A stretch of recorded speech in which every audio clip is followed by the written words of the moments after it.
Hello mga besh, ito ang video na to ng February 3 pa. Ngayon nga lang ako nagkatay mag-voice over mga beshi. Alam nyo naman nag-aaral din ang beshi nyo. Sinisingit ko nga lang po mag-voice over kapag meron nga po akong extra oras mga beshi. Kaya pagpasensya nyo na po kung hindi po ako araw-araw nakakapag-upload. Well, nandito nga po kami sa Buga, makikisabay nga po kami sa Ninang Dayel ko. Dahil birthday po ng pinsan nila na invite kami. Outfit check nga po muna tayo mga beshi, ganda-ganda na naman ang beshi nyo. Paalis na nga po kami mga beshi dahil dapat po kasi 6pm andun na po kami. Fast forward, nakalating na nga po kami dito sa Historia Gapan. Dito po kasi magsa-celebrate ng birthday yung pinsan ni Mama. Pinakit na nga po kami sa taas dahil dun nga daw po yung naka-reserve. Servan nga po muna kami ng water habang wala pa nga pa ibang kamag-anak namin. Dahan-dahan nga lang ako sa pagkilos ko mga besya dahil baka makabasag ako. Si Baby Atina nga todo sayaw pa.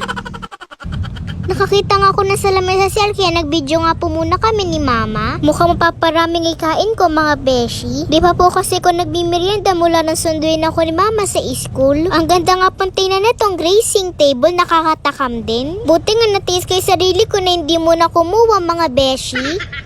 Dahil sabay-sabay nga po kami kakain. Paparami nga talaga ako ng kain nito mga beshi dahil meron nga dito ang paborito kong butter shrimp. Kompleto na nga po kami kaya kumuha na nga po kami ng pagkain mga beshi. Syempre kaya ko nga lang ubusin yung kinuha ko. Pwede naman po kasi bumalik mamaya.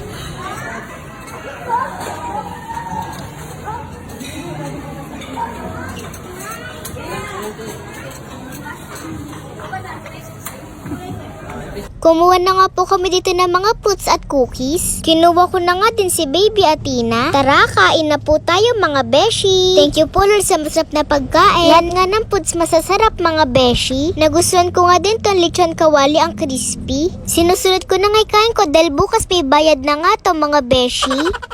Pangalawang balik ko na nga po to mga beshi. Di nga halatang nasarapan ako. Nanghingi na nga din po ko nitong strawberry soda. Yung sagungan niya pumuputok sa bibig mga beshi.